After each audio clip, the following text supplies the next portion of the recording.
From what I understand, Joe Rogan had Douglas Murray, who is a horrible monster. Douglas Murray is a right-wing reactionary piece of shit, massive Islamophobe, giant piece of shit, awful guy, and British on top of everything else. A repulsive little f***ing cretin. And of course, as expected from a repulsive little cretin like this, a major supporter of Israel's genocide. Douglas Murray has gotten a lot of newfound prominence in the aftermath of October 7 as he's become a wonderful little soldier for Zionist propaganda in the Western world. Both major parties in this country will fund and unconditionally support Israel no matter what. So, I mean, I don't know. Well, I don't know no what matter what, but I mean, Qatar is definitely trying to influence things their way as other countries. Dude, it's so funny to claim Qatar is somehow responsible for like influencing people into believing anti-Semitic shit or whatever.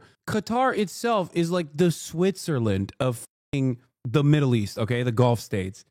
That's it. There has to be a place where everyone can get together and have diplomatic relations, and that's what Qatar is. There also has to be a place where if you want to fund Hamas, you got to go through someone, if you're Benjamin Netanyahu, and that's where the Hamas guys are. So you got to go through Qatar. It's not like it's deliberately using any of its like social or political capital to be like, yeah, everyone should be anti-Semitic. No, you're just saying that because you're mad that they have Al Jazeera. I cite it as an example of something that's very interesting, which is an attempt to interfere in American public life, which gets almost no attention. And indeed, the governments, whether Democrat or Republican, still seem to adore the Qataris, even as they act as one of the backers of terrorist groups across the Middle East and elsewhere. And I cannot understand why it doesn't get more attention. Well, according to the former defense minister of Israel, they were begging Qatar to pour that money into Hamas. No, that's not what happened. Well, that's what he said. Yeah, his words, begging. You're referring to the funding of Hamas in the 2010s. Yes. Yeah, no. The Qataris poured the money in. And the question on the Israeli side was, what are you allowed to do with funds that were going into Gaza? And the Israelis allowed the funds to go from Qatar to Gaza. I think a little bit more than that. I think when the funds dried up, Netanyahu sent the head of the Mossad in there to beg him to keep the funds going. Again, I'm not sure. It's like quoting the head of the CIA, quoting the head of the Mossad. So maybe.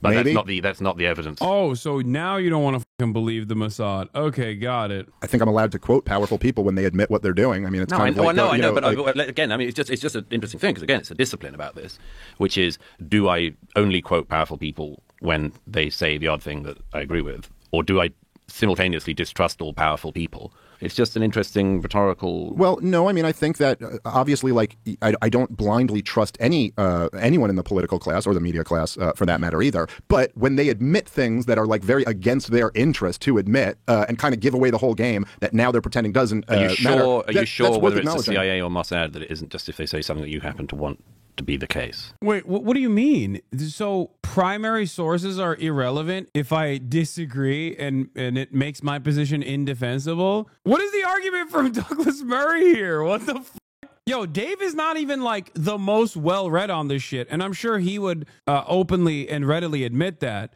And he's already cooking him. To be fair, it is an indefensible position. Defending Israel is so fucking difficult. If you have a moral compass, you don't really need much information, but especially if you have information like Dave does, it literally becomes an impossible endeavor. You will always look like a fucking monstrous animal. Kind of like saying if I were to end on trial and I were to, like, I'm the prosecution and I'd enter into evidence a written confession by the defendant, and you go, well, are you only entering this in because this kind of goes along with your case? Like, I suppose we're all guilty of having these incentives to some degree, but I do think it's a relevant detail that the former defense secretary admitted this. And by the way, Netanyahu's admitted this, Ehud Barak has admitted this. They admitted that they allowed funds to go from Qatar to Hamas because Hamas was governing the Gaza. For the reason of preventing the establishment of a Palestinian state. No, that was not the case. That is what Netanyahu said. That is what Ehud Barak said. No. It's all There's up and down. One well, you can't believe Benjamin Netanyahu.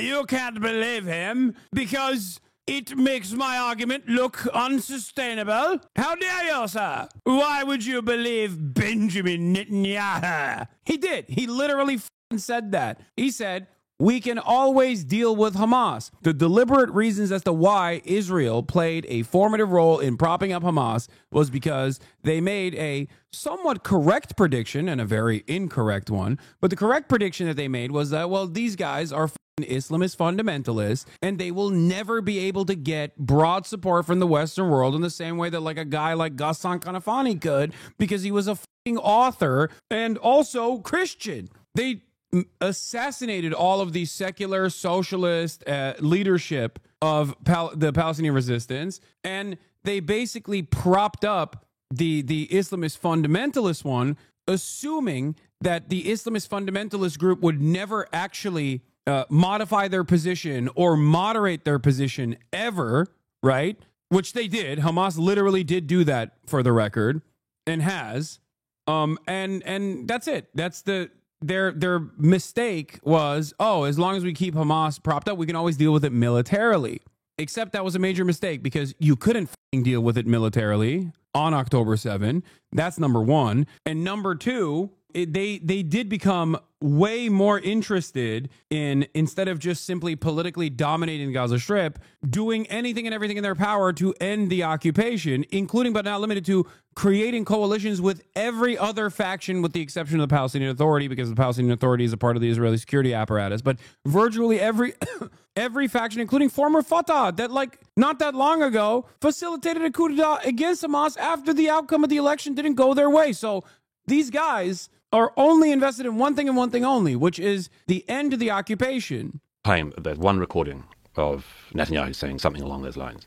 But look, I mean, we should get onto it. I could read you the quotes from Ehud Barak as well. No, I know. It's all of them have talked about it.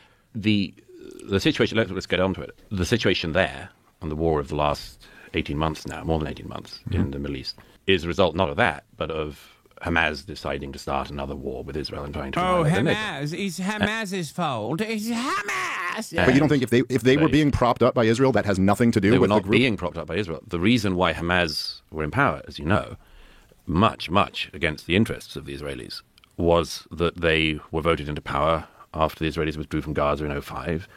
Condoleezza Rice and other American statesfolk insisted that the Palestinians should have elections straight after the Israeli withdrawal. They had elections, perhaps unwisely, and Hamas won. Yeah. Ironically enough, Fatah told George W. Bush to not have elections because they were incredibly unpopular. Part of the reason why they were incredibly unpopular was because they were seen, understandably so, by the Palestinian population as collaborators with the Israeli state at that point, and also deeply corrupt. Hamas, on the other hand, given their Islamist fundamentalist background at that stage especially, and their interest in militarily resisting the apartheid state, were seen as less corruptible forces amongst the Palestinian population that chose to vote in the Gaza Strip. Even with all of that, however, Hamas actually won the election, I believe, by like 3%. So it wasn't like a wide popular majority. They didn't have the popular mandate at the time in Gaza. What came afterwards was then an additional up of George W. Bush's administration, where they said, okay, let's go do a coup d'etat and forcibly overtake the Gaza Strip and give the administrative capacity of the Gaza Strip to the party that didn't actually win. Well, lo and behold, Hamas actually won that battle and took complete control over the Gaza Strip. Yeah, they only won a plurality, not even a majority. They won, no, it wasn't 48%. It was not. I think it was like 36% or something. And the Fatah party had like 32% or something. I'm getting the numbers wrong. But it was the plurality. Oh, it was 44 to 41. 44 to 41. Anyway, none of this matters. The population that's alive currently could not have even voted at the time. And the election in and of itself is completely inconsequential because Israel did not exactly stop its apartheid activities in the West Bank, nor its complete restriction of everyday existence for the Palestinians in Gaza. Didn't have another election again and ruled the Gaza for 18 years until they finally got the great fruit of their labors on the 7th of October 2023 and around southern Israel massacring everyone they could, including young people at a dance party, and then caused in turn the destruction of the place that they were meant to be governing. It's the whole thing is a great tragedy, and all of it is at the feet of Hamas. I certainly agree with you that it's a great tragedy, and I do, I think it's when you accuse me of using the quotes that kind of back up what I believe, I think it's very convenient here to remove all responsibility from the Israelis. Like, even if I'm telling you that you have these quotes, I mean, I'm not talking about fringe figures. We could read. I don't even agree with like Hamas was propped up by Benjamin Netanyahu arguments either. Like, even that in and of itself is not the whole picture. It's 75 years of apartheid and occupation that started at the inflection point with an ethnic cleansing campaign where 15,000 Palestinians were exterminated and 750,000 Palestinians were forcibly removed from their ancestral homes, never to be able to return. That is the Nakba. That is how the Israeli state was implemented. That is the inception of the Israeli state. They did horrifying war crimes during the Nakba. Yeah, but we talking about Hamas? Yeah, but it doesn't matter because before Hamas, there was a PLO. They called them the terrorists. There's always a group that is going to resist because resistance is inevitable. Would you sit back and get over? Would you sit back and watch your family members get murdered? Probably not, right? The idea that this is just Hamas is idiotic. The Palestinian resistance against the Zionist brigades initially, some of which were direct terror groups, they called themselves terrorists, and then the Israeli occupying force is perfectly valid, completely valid, through and through. It is the moral thing to do. It's ridiculous. Anyone who tells you that it is immoral that they resisted is delusional. They just do not see the Palestinians as people. That's the point. What the are we talking about? Yeah, sorry. Oh, are you raping us to death? Well, what are you going to do? What are you going to do? Oh, I'm sorry. I didn't realize the rest of the world would not see us as humans, so I guess I should just die. But hold on, let me just say, so if you're going to tell me Israel props up this terrorist organization in order to kill the peace process, in order to make sure that the international community gives them a no one. By the way, Smotrich, right, the finance minister, okay, he's on record saying, look, Hamas is an asset. The Palestinian Authority, they're the liability. Hamas is an asset because we can tell the international community, well, look, what do you want us to do? There's a terrorist organization here. We can't do business with them. And then even Ehud Barak admitted like this was also so that liberal Israelis, if it was the Palestinian Authority, they'd be like, hey, we should make a deal with them. But since it's Hamas, they can't. Okay, so if Israel props up this terrorist organization and then as a response to them committing a horrific act of terrorism, decides to level the entire place and just slaughter women and children in large numbers. It didn't decide to do that, and it didn't do that. But yeah. It didn't level the place. Hasn't been destroyed. Gaza is pretty leveled by now. Yeah. But it did not go in to level the place like that. No. Okay, they went in and leveled. Oh, so they just like slipped and fell into genocide. Fuck, man. That's a great take, Douglas. You are doing a fantastic job. Yeah, so when the Israeli defense minister at the time, who is no longer the Israeli defense minister, but it's still very much a war criminal for this statement amongst many other actions that he took, on October 8th said, "We are fighting human animals. That is precisely the reason why we will cut off the electricity, food, and water to the Gaza Strip and all aid to the Gaza Strip because we're fighting human animals. We're not fighting humans, we're fighting beasts." When he said that wasn't intentionality enough for Douglas Murray to indicate that these guys were, going to do everything that they've done for the past 18 months. It was just a, oops, I slipped and I did a genocide moment. Got it. The Palestinians were given another state in 2005 when every single Jew was removed from Gaza. Oh, my God. First of all, they weren't supposed to be there to begin with. And secondly, it was 5,000 Israeli settlers. And the Palestinians were not given a state. You can't have a state if you don't have any control over your borders, if you don't have a goddamn airport, and you did have an airport, as a matter of fact, for the record. They did. Israel bombed it and then never allowed them to rebuild it, didn't allow them to get concrete, didn't allow them to get numerous forms of humanitarian aid for literally the most selfish, erroneous, humiliating reasons, as a matter of fact, including pasta and cookies. They wouldn't allow pasta and cookies in the Gaza Strip as a mechanism of control and a mechanism of humiliation. Then, yeah, you don't have a state. What are you talking about? Of all of the what-ifs of Palestinian Arab history, the era since 2005 should be one of the great what-ifs, which is, what if the American taxpayers' money that was poured into Gaza, the European Union taxpayer money that was poured into Gaza, had been used by a government in Gaza to build a state that lived side by side with their Israeli neighbors and flourished. And it's not like the money wasn't there. It's not like there wasn't the international will. Ismail Haniyeh and the other leaders of Hamas used that money, as you know, to make themselves billionaires and to buy themselves and their kids condos in Qatar to live extremely well. They're dead. They're all dead. They're all dead. Israel killed all of them. The fuck are you talking about? Turns out it doesn't matter if you're a billionaire or not. God, what a stupid ass talking point, dude. They're all dead. Their whole families are dead. Of all of the what ifs, just consider that one was in their hands. The Israelis did not make them vote in Hamas. The Israelis would not want a terrorist entity that wants to annihilate the state of Israel, that is there on their doorstep, constantly firing rockets. No. Aren't they firing rockets? Are they firing bathtub rockets into little old Israel?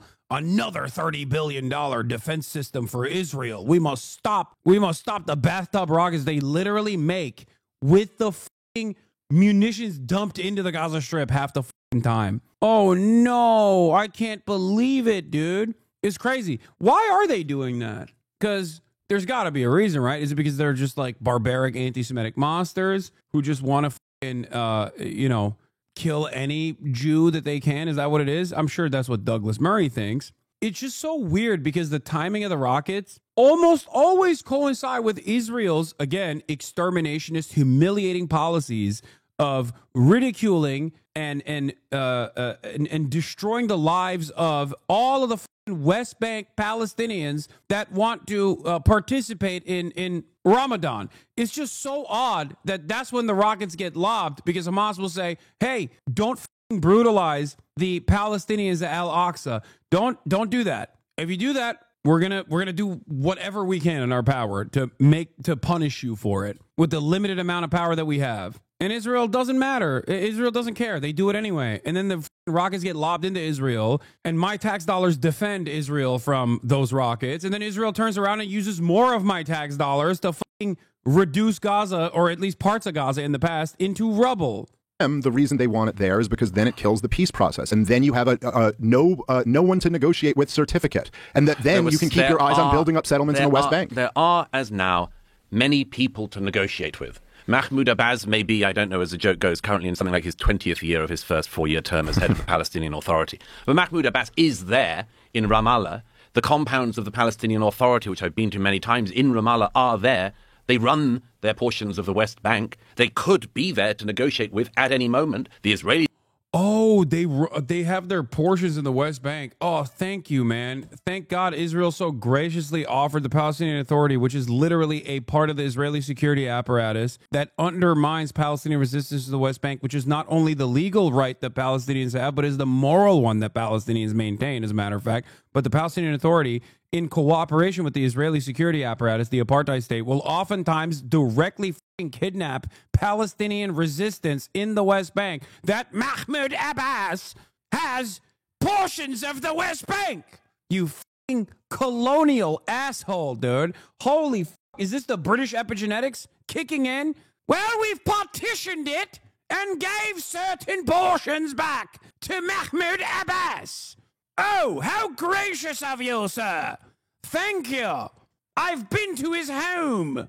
Have said they want to negotiate with them at any moment and come to the deal. In fact, Netanyahu, you're so fond of quoting, said again before this war began that he would come to the table with no red lines to begin with. Yeah, with no Palestinian. That's what he said. With no Palestinian. I mean, he would come to the table with no red lines for Mahmoud Abbas. I do want to explain something to people that don't know. The Palestinian Authority is almost as out of favor as Israel in the eyes of the Palestinian population. Obviously, number one evil, Israel. Number two evil, closely following Israel, is the Palestinian Authority. Just so you understand, I'm not saying all the people that work in the Palestinian Authority are bad people. There are some dudes there that are trying their best, I guess. But the idea that the West Bank Palestinians, or anyone really, considers the Palestinian Authority to be a force for good in the eyes of the Palestinians is ridiculous. Also, Douglas Murray saying this about Mahmoud Abbas is really funny because they say that about him too. Like all of the collaboration with the Israeli state. And what does Mahmoud Abbas get in return? Nothing from Benjamin Netanyahu. Benjamin Netanyahu considers him a terrorist too, for the record. It's not like the Israeli state is like, yeah, we'll give this state to the PA. Benjamin Netanyahu has made it very clear post-October 7 and even pre-October 7 in moments of brutal honesty that he has no interest. He does not want there to be a Palestinian state. Why the fuck would he want that? He's a genocidal freak. He's a fucking Nazi. There was never any intention. The only reason why there's a time limit on this is because they can't do it without the Western world's full support. That's it. That is the only thing. The logistics is what holds back Israel. Clearly, though, there is a lot of appetite for this kind of genocide from our Western leadership, as a matter of fact, considering all that has unfolded since October 7 in the past 18 months. Why in the last 18 months, when Hamas did what they did, have so many people made excuses for them? Great question. I wonder if it's simply a rhetorical question from Douglas or one that he will actually try to investigate. Side with them, or deny their actions, or excuse their actions. Why do you think that is? Several very, very big things. Let me guess. Anti-Semitism guided by the Arab. The Arab has his tentacles inside of the media and instruments of power. Everyone knows it's Iran. Iran and the Arab mind is a parasitic force of evil. Everyone knows. One is, I think people wanted to ignore the nature of the atrocity because it was so appalling that it went against much of their narrative. No. I was at a reunion of one of the survivors of the Nova Party on one occasion, and he said to me, what would you do if this had happened in your country? And I thought, well, it hasn't happened at this scale, but something like it has happened. The Ariana Grande arena bombing in Manchester in 2017, the Bataclan massacre in Paris in 2015, the Pulse nightclub shooting in 2015. But all of these occasions when young people were murdered for being at a pop concert or a nightclub, the world's attention, the world's empathy, the world's sympathy went to the victims. Only in the case of the young Israelis dancing in the early hours of the morning on October the 7th, 2023. Investigate the question further. Why did people maintain sympathy, not with Hamas, but the Palestinian people, even after October 7? Especially because, like, immediately after October 7, if you were protesting for Palestinians at all, you were already very knowledgeable in the conditions of the Palestinians. You knew what was about to happen. Israel had already started its bombing campaign anyway. Well, first they started bombing their own citizens, and then once they had sufficiently bombed their own citizens, they started bombing Gaza. Actually, they started bombing Gaza even before they started bombing their own citizens. Yeah, they did. They literally immediately were like, oh, time to bomb Gaza. We have one speed. There's no other way these bombs can go. And then they were like, wait a minute. We should also bomb our own citizens because there's some Hamas people there as well. So we should go and bomb the kibbutz, which they did. They bombed the kibbutz, the kibbutzim, the kibbutzes. Yeah, they did that. I remember because I covered it at the time on October 8. Their first reaction to October 7 was to bomb Gaza. So in that process, I think a lot of people that were immediately in defense of the Palestinians either A, knew exactly what was about to happen, or B, already knew what had happened. Do the victims become victimized again and not believed? The era we lived through in the late 2010s was the era of believe all women. And of all the Israeli women who were raped that morning, much of the international community does not want to listen. Oh my God, dude. Aren't these like the anti-Me Too guys? Like, this is what also doesn't make sense. Why does no one talk about this? Well, possibly because, one, there's no tangible, hard evidence whatsoever that came out, partially because Israel destroyed the evidence. Like, they literally did that. The do you mean? Zakat, the organization, straightforwardly ruined all of the forensic investigations that could have taken place after October 7. So all we got is the apartheid state's horrible track record to match up against what they are saying about October 7. One of the most documented instances of militancy and atrocity. Like, it is the most documented thing. But for some reason, we have to take the word of the guys who, one, fucked up the forensic evidence, two, refused to allow any sort of investigation to take place, and just kept repeatedly saying, you have to take our word for this. Why wouldn't you take our word for this? Even though internally inside of the prosecution in Israel, because there are victims and there are families. There are people that want, understandably, the truth of what happened on October 7th. Israel prosecutors are like, well, there's no evidence. So I don't know what to do. Zakah was founded by the most prolific rapist in Israeli history. I did not know that. But one of the main people of one of the main guys at Zakah also lied. They lied. They were the ones who, they were just like making shit up. There were like 40 babies in an oven who were decapitated and then they burned them alive. It's like,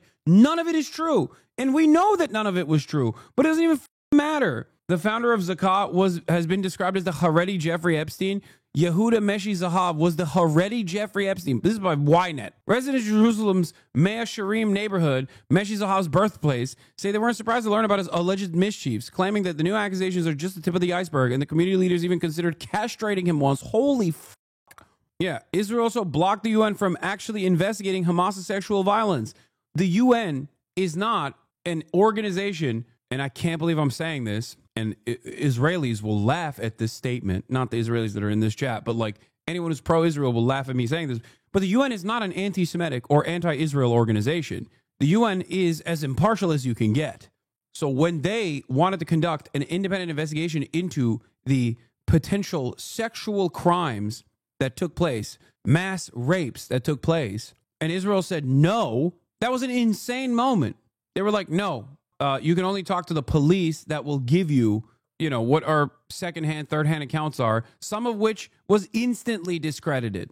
That's why I fucking roll my eyes when people still, 18 months in, after well-established, well-documented sexual crimes have been unearthed that Israel engaged in against the Palestinian population, I fucking roll my eyes, especially because I also know that Israel did a pro-rape January 6th. There was a pro-rape January 6th in Israel a couple months ago. It is truly a fascist society through and through. Like, look at this.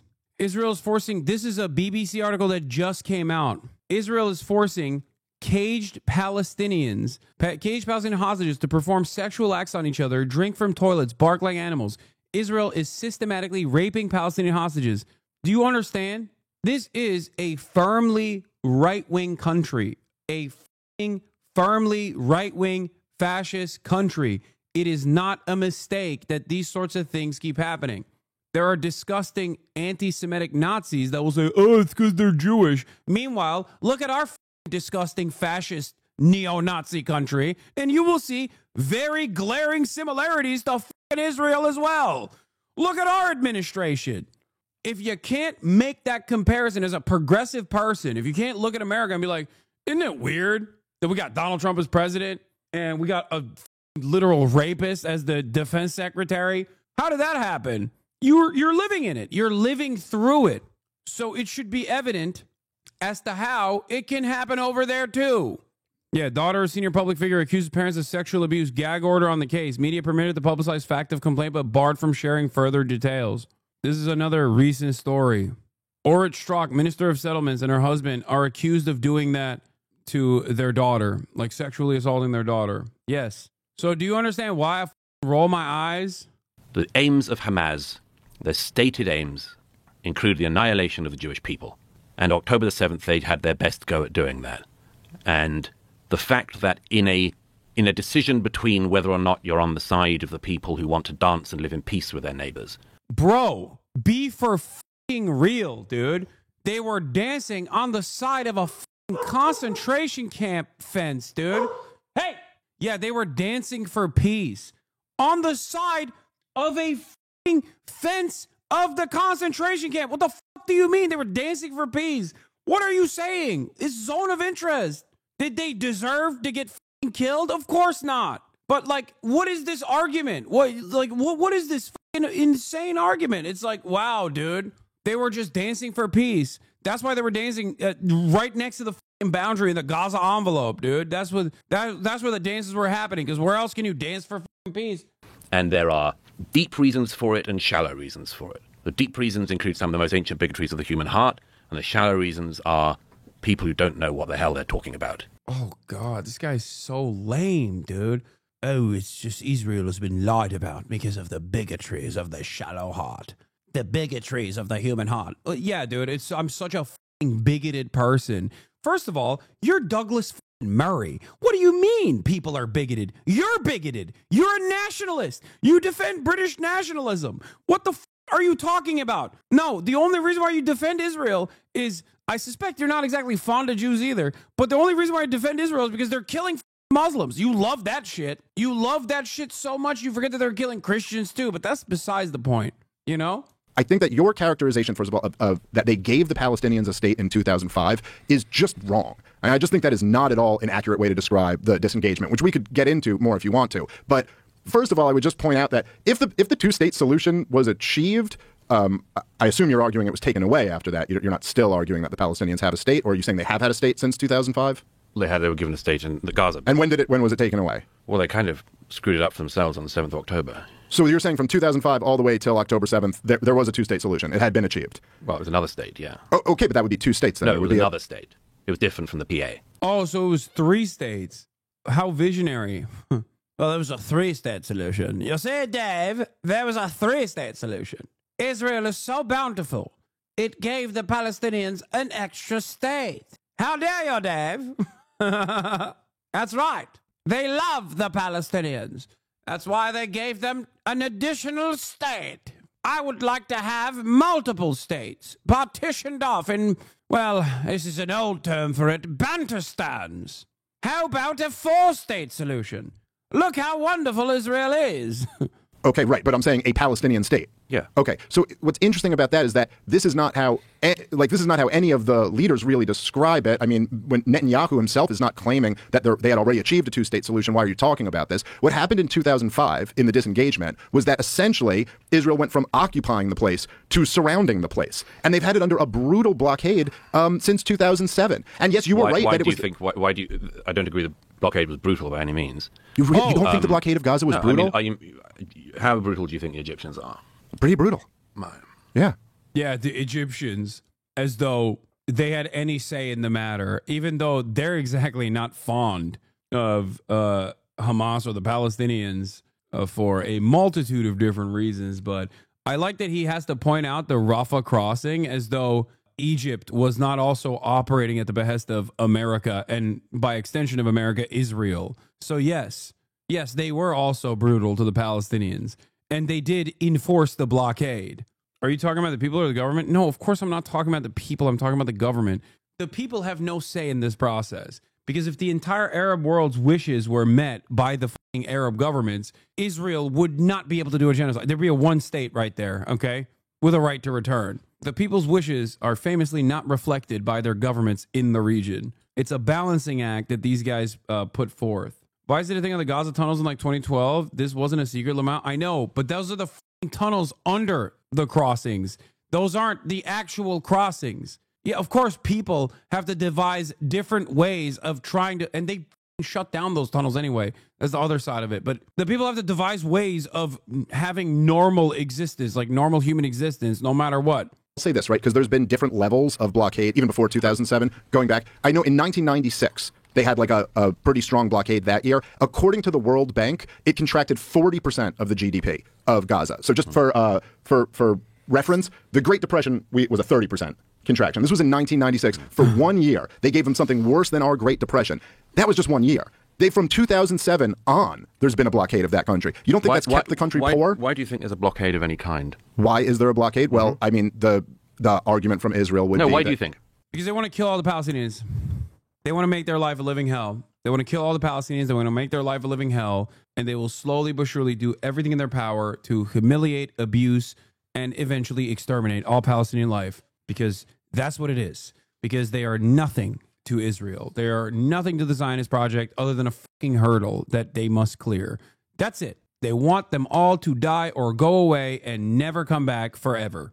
I think that the disengagement, I think Smotrich was correct when he said, I'm sorry, my mistake there. I think which another quote that I'm sure you're familiar with, but Dov Weisskopf, who was the senior advisor to Sharon, was the prime minister at the time. He essentially said the reason we're doing the disengagement, the reason we're doing this is so that we can put the peace process in formaldehyde. This is the reason we're doing it. You're not answering my question. You're continuing to cite very right-wing Israeli politicians. But what do you think is the reason? Right-wing Israeli politicians that ran the country and also continued along with the Israeli policy of extermination of Gazans. it's simply a right-wing Israeli politician. Okay. It's not like he's quoting some fucking random asshole, dude. What the fuck? Gage. Also, who isn't a fucking right-wing Israeli politician? Jesus Christ. Especially those within power. I think they put the full blockade around the country for the reason that they've always kind of done it there, that, yeah, they don't want too much stuff getting in. They want to keep them, as they put it, on a diet, and they don't want rockets to fly into Israel. The second one is a kind of important one, isn't it? The final Yeah. one you said. Oh, it's so important. Okay, give them the... Dude, level the playing field. Give Palestinians an air force. Give them a fleet of F-15s. Give them the Iron Dome. Give them the population registry of every single Israeli that lives in Israel. Every single one. Level the playing field. Give them nukes. And then you can talk about moral equivalence. Because that's what Israel has. That's all. Israel has the population registry of all Palestinians. They know exactly where every Palestinian lives. They have 24/7 drone surveillance, tap their fucking communications lines. Nobody farts in the strip without Israel knowing, except for when they're planning October 7, when they mysteriously don't know that that's about to happen, even though Egypt fucking tells Israel that it's about to happen, but they just simply don't know. Perhaps hubris played a role in this, both in assuming that this would be easy to deal with, so it's fine if there's a little bit of penalty in the process where the Israeli people suffer, or maybe hubris that they would never be able to pull such a grand feat off because they're human animals, right? Because that's the expectation, that's the attitude that dumb fucks in Israel had. If that desire to live in peace beside your neighbors had superseded the desire to stockpile rockets, it would all be different. Yeah, or if And Israel what just you hadn't describe occupied as- them for 60 years, it would all be different too. They I mean, weren't why is the onus occupying. always They on weren't- them? Yeah. No, it wouldn't, by the way. If they hadn't stockpiled rockets, okay? Stockpiled rockets, dude. Palestinians and Hamas, and anybody else for that matter, don't just fucking stockpile weapons because they're just bad dudes. They're doing that because they have to have a line of defense against the exterminationist apartheid state. No apartheid state, no fucking reason to stockpile rockets. I go so far as to say, if they did actually have a standing military and a fucking air force, Israel wouldn't be able to do this kind of stuff because they're fucking pathetic, cowardly, weak, monstrous pieces of shit that can only bully those who they have kept down. That's precisely the reason why their response to Iran, for example, is much more limited in its scope than their response to southern Lebanon and especially Gaza. They're weak fucking babies. They can't do anything. They can only harm people who they have purposely subjugated. Isn't this essentially just a disagreement about values? Douglas just doesn't share the same value as you do about Palestinians being human. Yeah, that's an insane position. I agree. Ultimately, that is my disagreement with every single Israel supporter. Every single Israel supporter ultimately comes down to defending Israel because Palestinians are barbaric monsters who want to kill. That's it. So any matter of violent action taken against the Palestinian population is justifiable in the hands of Israel. They have to do a genocide, a preemptive genocide. No, there was not starvation in Gaza after 2005. No, there was no deficit of goods coming in. I've been plenty of There was times. no deficit? No, there are No plenty goods were of, kept out? There are plenty. How many? Have you been to the crossing points? No, When were you last there at all? I've never been. You've never been. You've never been? Dude, I hope Dave turned around and was like, well, were you there at Auschwitz? Like, did you see the concentration camps? Do you think the Holocaust is real? Oh, shit. I love this argument. Oh, wait, is that the argument that he made? Oh, am I not allowed to talk about it now? I've never been to. Have you ever been to Nazi Germany? Are you allowed to have feelings about them? Yes. This is the classic dumb guy position that Douglas Murray demonstrated here, which is, oh, you didn't see it with your own two eyes? How could you know it's real? It's like, I don't know, man. Because I'm a fucking human living in 2025 with a level of education that allows me to have basic critical thinking skills. What are books? Is this the argument now? Are we having an argument over the existence of books and information retention? That's what we're doing? This is what we can do? How can you know anything? You can't time travel, but you You're can, right. but you can travel. Okay, but so what? So what's the point? Like, No, okay. I find that lots very- of people have been there and agree with me, and lots of people have been there and agree with you. Yeah, but so if I don't you're know going what to the. spend And also, you have eyes. Wait, what? Murray's A year and a literally- half talking about a place, you should at least do the courtesy of visiting it. All right. I just think this is a non-argument. You don't but think? Okay. No, I think it's a non-argument. But if you're an expert, Well, you have to go and touch the ground. To no, be I able think talk you have about to it? see. I think it's a good idea to see stuff, particularly if you Okay. spend a career talking about something. Yes. Great argument, man. Thanks. Okay. Well, then I guess we can never have a conversation about anything. Your same argument you used with Andrew Tate. I know he did the exact same fucking Andrew Tate argument, which is you can't trust anything that you read ever. You can't trust people who live in Gaza. You can't trust the videos that you see. Douglas Murray claims he doesn't talk about countries he hasn't visited. Has he been to Iran? Has he been to North Korea? Pretty sure he's written extensively about and denounced both countries over the decades. Lol. Isn't this essentially just a woke lived experience argument? If you don't have to go see something in person to have an opinion on it, for example, I've never had gay sex. That doesn't mean I can't visualize it, think about it constantly, etc. Then this blue check mark tries to have a debate, dude. The point is about the credibility of the opinion being posed. On one hand, you have someone who's done everything they can to experience what they're discussing. No, they haven't. They didn't go to fucking Gaza. Shut the fuck up. Was he under the hospital? Did he see the fucking command centers? Bro, I would cook this motherfucker, dude. This Douglas Murray motherfucker. Holy shit. God damn. Defenders of Israel are they have already a very difficult task. You have to be the most depraved monster of all time to be able to deny the atrocities that every average person has seen at this point. But god damn, even on top of the moral depravity, you also have to be very skillful. I don't even think you can. I don't think, no matter how skillful you are, it is at this point, in spite of the billions of dollars of propaganda, Hasbara operations, damn near complete control on the issue of Israel alone, nothing else, but on the issue of Israel alone, the servile nature of our politicians, okay? It's 99% of our politicians are unconditionally pro-Israel. In spite of the media constantly either directly refusing to call out Israel when talking about its horrifying genocide and its atrocities, 53% of Americans, including dudes over the age of 35, think that Israel is unfavorable. Think about how impossible that situation is for the likes of Douglas Murray. The reality of the matter is, if it was so easy to control how people feel about Israel, you wouldn't need ICE agents scanning through your phone at the point of entry into this country to deny you entry into this country, which has a First Amendment principle. They're literally prosecuting people for thought crimes over here because of how indefensible it has become. It is shocking to me. It is such a done issue, dude. It is so over. If you are under the age of 35, it is goddamn Israel all the way. If you're over the age of 35, if you're a Democrat, 70% of Democrats. 70% of Democrats is over. It's done. The only thing keeping this project together is the servile, immoral, indecent nature of our politicians who are absolutely terrified of getting primaried. They're pathetic, disgusting monsters. 69% of Democrats across the board are anti-Israel. How did that happen? In a country that is insanely Islamophobic. In a country that's insanely Islamophobic. In a country where most news outlets that are reliable, you will not hear the accurate information on Israel. And you still got this much resentment towards the fucking apartheid state doing a genocide. I have a journalistic rule of trying never to talk about a country even in passing unless I've at least been there. Okay. It's But that's sort of not normal. It's a normal thing to do. You're talking about crossing points. And not only have you never been to a crossing point in either Egypt or in Israel, but you've never even been to the region.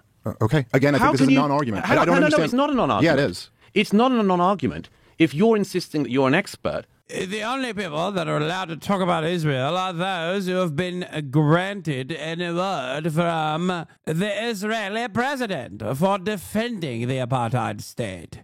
Only I get to talk about Israel, not you. How dare you? Read books on the matter? Unacceptable. Yeah, he's arguing bad faith. He's dumb as fuck. I know. I wish Dave would have cooked him on any number of different places that he could talk about here. Even the Mehdi Hassan counter argument is good. You could be like, have you been in North Korea? What do you think about North Korea?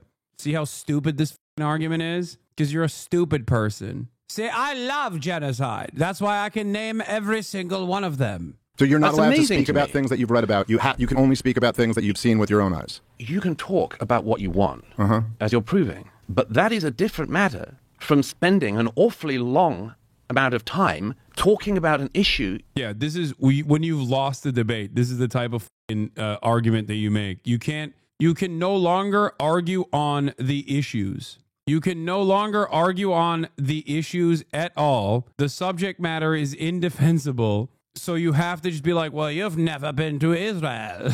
So how dare you? So you're saying you have to be on the ground and do an audit of the blockade in order to be able to comment I think on you it? should at least know what it is, what the territory is, what the situation is in the region. Yes, absolutely. And the only way Absolutely. to do that is to be there in person. I think that's the best way. It's not the only way, but it's the best way, for sure. For sure. If you have never seen the countries in question, you've never spoken to the people in question, you've never interviewed anyone, you've never gone around, you've never seen the terrain, and so on. Okay, and I have. I'll talk to Douglas. I've never been. I mean, I'm from Turkey, but I'll talk to you, Douglas, you bitch. I've interviewed people from Gaza. I've interviewed people from the West Bank. I talk to people from Gaza all the time. Megaphonic says, this is a classic Israel supporter take, by the way. Source, all my family members to me are the only person who hasn't been to Israel. Which is especially funny because, duh, I wouldn't expect to face injustice as a Jewish visitor. That's the point. Yeah, exactly. As a German, I went to the Nazi-occupied territories, and they were wonderful to me. It's not exactly a f***ing argument against the Holocaust. You know what I mean? As a German American, I visited all around the occupied territories, and they were super sick. They were very nice, dude.